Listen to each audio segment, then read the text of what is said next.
Olá, turma. Mais um vídeo agora explicativo, né? Que a gente vai falar da isometria. Plano cartesiano, não vou falar agora não, vou deixar para quando a gente voltar para eu explicar melhor para vocês, até na própria malha quadriculada mesmo. Então a gente vai falar um pouco de isometria aqui, ó, que a gente já explicou isso para vocês, que iso é igual, metria medida. Então é algo que tenha medidas iguais. São figuras que têm as medidas iguais, elas não podem perder essa característica. Quando a gente vai fazer o movimento delas no plano, elas não podem perder medidas, tá? Elas não podem se transformar em novas figuras com medidas diferentes. A gente vai ver isso aqui. Nós temos três movimentos que a gente faz com essas isometrias, que é a translação, que é o movimento que o objeto realiza de um ponto a outro. É o deslocamento paralelo em linha reta na mesma direção e no mesmo sentido, em função de um vetor percorrendo a mesma distância. O que seria isso? Aqui na apostila a gente vê, ó, que nós temos aqui uma figura de uma caneca, e aí a gente pega essa figura, essa caneca, e move.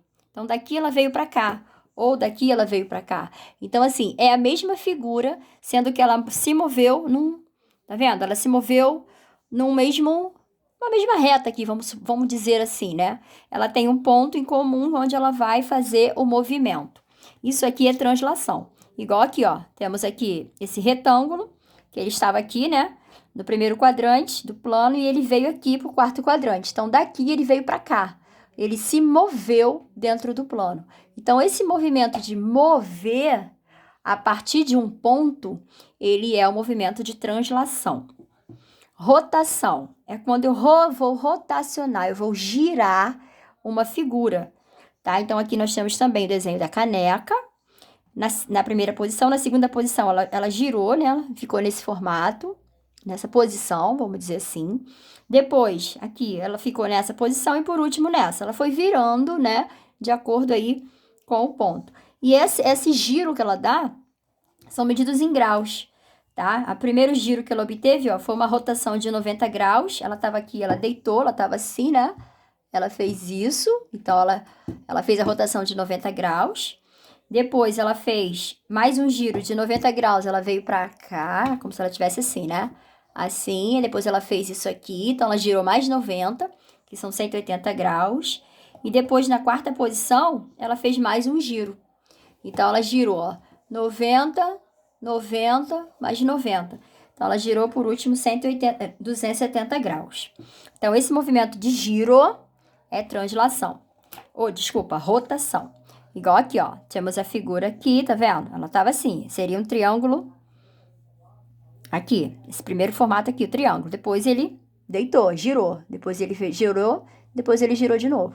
Então, isso aqui é a mesma figura que foi fazendo a rotação. Pode ver que ela não perdeu medidas. Ela apenas foi mudando a posição. E reflexão, o nome já diz reflexo, né? É o espelho.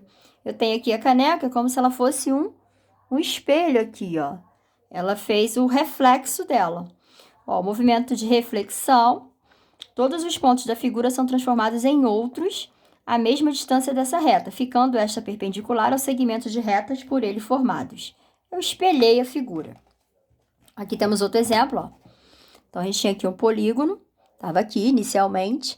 Quando ele faz o movimento de reflexão, pode ver que ele espelha, tá vendo? Essa parte aqui, ó, ela passa a ser para cá. Essa parte aqui menor passa a ser pro lado de lá. É como se ela tivesse assim, né? E ela virasse. Qual que a gente vê no espelho? Quando a gente olha pro espelho, o nosso lado direito fica esquerdo. O nosso lado esquerdo fica direito, olhando pro espelho. Ó, isso aqui a bonequinha falou aqui. Ao olhar no espelho, eu tenho a minha imagem refletida. Posso concluir que o espelho é o eixo de reflexão. Então, a gente se olhando no espelho, a gente está fazendo um eixo de reflexão. Esse movimento que a gente aprendeu aqui. Aí, ainda na mesma aula, né, temos o outro assunto, que já não tem mais a ver com reflexão, com rotação, com translação, que é a construção de triângulos e condição de existência. Para eu construir triângulo, não basta eu ter 3 segmentos de reta, não basta eu ter 3 catetos. Vai depender da condição de existência, que diz que, em qualquer triângulo, para ele ser construído, o maior lado tem que ser menor que a soma dos outros dois. Isso nós estudamos ano passado também. Mas aqui está escrito, ó. É necessário, depois vocês sublinham aí. é necessário que a medida de um lado seja menor que a soma dos outros dois lados e maior que o valor absoluto da diferença dos outros dois lados. Ou seja, resumindo, o lado maior, depois vocês anotem isso, o lado maior tem que ser menor que a soma dos outros dois lados. Exemplo, eu tenho aqui um triângulo, 6, 13 e 10. Eu já desenhei ele, mas será que é possível desenhar esse triângulo? Porque as medidas que eu botei aqui não foi medida na régua, eu coloquei aleatoriamente. Para saber se é possível ou não, a gente vai usar a condição de existência. Quem é o lado maior aqui? É o 13. Então, 13 tem que ser menor que a soma de 6 mais 10. Então, 13 é menor que 16. 6 mais 10, 16. Se 13 é menor que 16, logo, aqui eu consigo sim construir o triângulo. É possível. Já no outro exemplo aqui, ó, vamos ver se é possível. Quem é o maior lado? É o 15. 15 tem que ser menor que 7 mais 3. 15 é menor que 10? Não, né? 15 é maior que 10. Então, se 15 não é menor que 10, se eu pegar esses três catetos, eu não vou conseguir fazer um triângulo. Se você quiser em casa tentar, você pode tentar. Você pega uma régua, mede 15 centímetros, desenha. Depois você pega e desenha mais 7. O outro lado do triângulo você faz de 7 centímetros. E o terceiro lado você faz de 3. Você vai ver que esse triângulo não vai fechar. Então, não vai ser possível construir esse triângulo. Então, isso aqui é a condição de existência do triângulo. Ainda falando de triângulo, nós temos aqui também um outro assunto, que é a soma dos ângulos internos.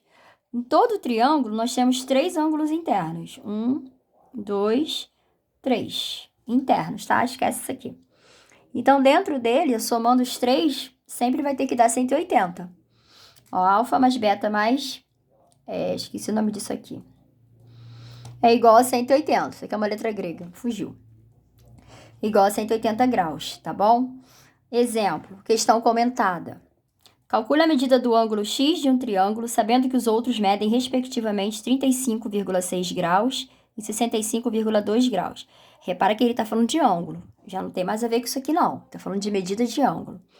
Ele me dá 2 medidas de ângulo. O x é o terceiro. Então, eu tenho, ó, x, que é o ângulo, mais 35,6, que é o ângulo que ele me deu, mais o outro ângulo de 65,2. Tudo isso tem que dar 180 graus. E aí eu faço a minha equação e o x que ele estava procurando mede 79,9 graus. Claro que eu fiz mais uns exemplos para vocês. Aqui, ó. Soma dos ângulos internos. Vamos vir para cá.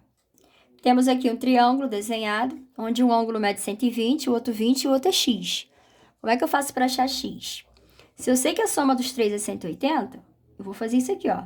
X mais 20 mais 120 igual a 180.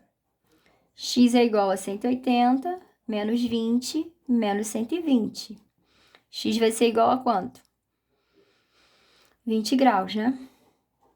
Aqui, ó, 180 menos 120 vai dar vai dar 60. 60 menos 20... Não, é 40 graus. 40, fiz errado, nossa. 40 graus, gente. Poderia ter feito de outra forma. Eu posso aqui, ó, se aqui só tem o x sozinho, eu posso ver, ó, 120 mais 20, 140. Quanto é que falta para 180? Você já ia aqui e colocava logo 40 graus. Mas isso só pode fazer quando o ângulo é o próprio x. Tipo aqui não dá, porque o ângulo é 2x, aqui é 3x. Então, eu tenho que descobrir o x primeiro para depois eu jogar aqui no ângulo. Como é que eu vou resolver esses ângulos aqui que eu não conheço? Esses dois. Esse aqui eu conheço. 90 graus. Lembra da simbologia? Quadradinho com a bolinha, 90 graus. Então, eu vou somar, ó. 2x mais o ângulo 3x mais o ângulo de 90. Tudo isso é igual a 180. Vou fazer a equação. X para um lado, número para o outro. 180 menos 90. 2x mais 3x é 5x. 180 tira 90, dá 90. X é igual a 90 dividido para 5. X é igual a 18 graus. Só que aí nós temos o seguinte, o meu ângulo, ele não é x, ele é 2x, certo?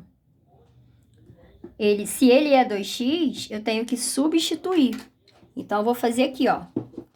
O ângulo 2x vai ser 2 vezes 18, que vai dar 36 graus.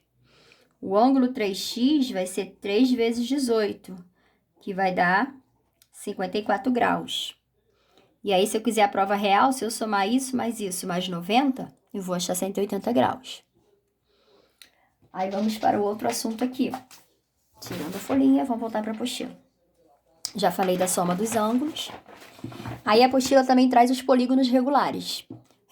Polígono regular, são todos os polígonos que têm todos os lados iguais. Beleza? Eles têm que ter as mesmas medidas. Que é o caso do quadrado, ele tem todos os lados iguais, e do triângulo equilátero, que também tem todos os lados iguais. Então, a gente vai trabalhar primeiro o quadrado. Quadrado é um polígono de 4 lados, onde os 4 têm medidas iguais, onde eles possuem também 4 ângulos. Cada ângulo desse mede 90 graus, e a soma dos 4 ângulos vai dar 360 graus, que é diferente do triângulo. No quadrado, a soma dos 4 ângulos vai dar 360 graus.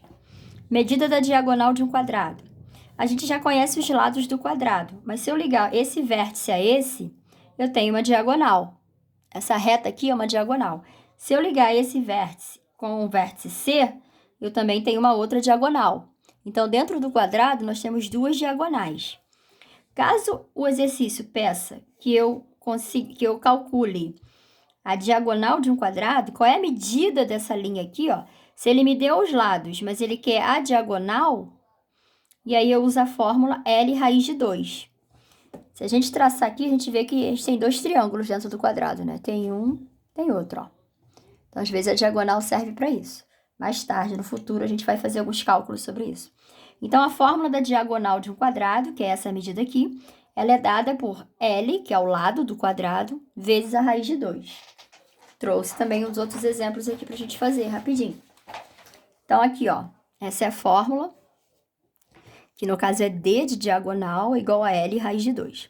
Calcule a diagonal de um quadrado de lado 4 centímetros. Ele quer diagonal, ó, então eu faço D, que é igual a L raiz de 2. Vou substituir agora. 4 raiz de 2. Raiz de 2, gente, é uma raiz irracional. Ela não tem um número exato, tá? Então, assim, quando aparecer isso na fórmula, a gente deixa na raiz. Então, a diagonal do quadrado é 4 raiz de 2. Não precisa se preocupar em saber qual é a raiz de 2. Que a raiz de 2, ela é aproximadamente 1,41. Mas aí, se o exercício não estiver pedindo, a gente deixa assim. Calcule a diagonal de um quadrado cuja área mede 25. Opa, ele me deu a área. Ele não está me dando o lado do quadrado. Mas pela área eu consigo achar o lado do quadrado, porque eu sei que a área do quadrado é igual a lado vezes lado. Isso a gente aprendeu lá no 5º ano, no 6º também. Se ele me deu a área e a área é lado vezes lado, isso significa que cada lado do meu quadrado é 5, porque 5 vezes 5 não é 25? Ele me deu a área. Se eu quiser achar o lado, é como se eu fizesse, ó, a raiz quadrada de 25, porque o lado ao quadrado. A raiz quadrada é o inverso da potência de expoente 2. Então, eu achei o lado 5. Se eu achei o lado 5 através da área, para eu fazer a diagonal, eu vou jogar na fórmula L raiz de 2. Então, a diagonal vai ser 5 raiz de 2 centímetros. Só isso. Outro exemplo aqui falando da área agora. Calcule a área do quadrado de lado 12. Então, ó, área do quadrado, lado vezes lado. Área do quadrado, 12 vezes 12. Área, eita ferro, 144 centímetros quadrados. Só fazer lado vezes lado. Tranquilo? Aí temos triângulo equilátero. Como o nome já diz, triângulo equilátero é um triângulo que possui os 3 lados iguais, assim como os 3 ângulos iguais. Lembra que eu falei ainda agora para vocês que a soma dos ângulos internos de um triângulo é sempre 180 graus? Triângulo equilátero, isso também acontece, lógico. Só que como ele tem os lados iguais, os ângulos também são iguais. Então, se eu fizer, ó, 60 mais 60 mais 60, eu tenho também 180 graus. Então, no triângulo equilátero, todo o ângulo dele interno vale 60, sempre. Falou que é equilátero, já sei que a medida dos ângulos, cada um mede 60 graus. E aí, nós temos aqui, ó, no triângulo equilátero, a gente sabe que a soma da cada lado tem a mesma medida. E se a gente traçar do vértice A até a medida da base aqui embaixo, a gente tem uma altura aqui, ó. Isso aqui é a altura do meu triângulo. Para eu achar a altura do triângulo através da fórmula, a gente faz L, que é o lado, raiz de 3 sobre 2. Isso é para eu achar a altura do meu triângulo equilátero. Para eu achar a área do meu triângulo equilátero, eu uso a fórmula L ao quadrado, raiz de 3 sobre 4. Vocês copiam isso aqui na apostila de vocês, porque não tem essa fórmula, tá? Então, a área do triângulo equilátero é L ao quadrado, raiz de 3 sobre 4. A fórmula para achar a altura, que é isso aqui, que aí ele vai transformar o meu triângulo em 2 triângulos retângulos. Quando eu traço essa altura, ó, se eu esconder essa parte, eu tenho um triângulo retângulo aqui. Se eu esconder essa parte, eu tenho outro triângulo retângulo ali. Então, a altura, quando ela é traçada, ela acaba transformando ele em 2 triângulos retângulos. E para achar essa altura, L raiz de 3 sobre 2. Trouxe exemplo também para vocês. Aí, aqui, ó. Botei as fórmulas aqui. Calcule a altura de um triângulo equilátero cujos lados medem 8. Então, ele quer a altura. Então, vamos para a fórmula aqui da altura, ó. H é igual a L raiz de 3 sobre 4. H, quem é o L? 8. 8 raiz de 3 sobre 4. Dá para simplificar o 8 com 4, ó, que vai dar 2 raiz de 3. Assim como a raiz de 2 ela é irracional, a raiz de 3 também é irracional. Ela tem um valor aproximado de 1,73. Mas aí não tem problema, você deixa assim na raiz, porque ela não tem o valor exato, a gente pode deixar assim. Calcule a área de um triângulo equilátero de lado igual a 4 centímetros. Então, aqui, tranquilo, ele está me dando o lado do triângulo, ele quer a área, fórmula, L2, raiz de 3 sobre 4. O L é o 4, só que é ao quadrado, raiz de 3 sobre 4. 4 ao quadrado dá 16, raiz de 3 sobre 4. Dá para dividir 16 com 4. 16 dividido para 4 dá 4, e aí eu repito a raiz de 3. Como é a área? Centímetros quadrados, tá? Não preciso tirar da raiz também. Eu vou levando essa raiz até o final. Ela faz parte da fórmula. Um triângulo equilátero possui perímetro igual a 24. Determina a sua área. E agora? Ele me deu o perímetro, mas ele não me deu o lado do triângulo. Mas a gente não sabe que o triângulo equilátero tem os 3 lados iguais? Se ele tem os 3 lados iguais, se eu pegar o perímetro e dividir por 3, eu vou achar a medida de cada lado. Certo? Que 8 mais 8 mais 8 vai dar 24. Então, aqui eu acabei de achar o lado do triângulo. Lado igual a 8. Se eu já tenho o lado, eu consigo achar a área. Fórmula da área, L2, raiz de 3 sobre 4. Vou fazer 8 ao quadrado, raiz de 3 sobre 4.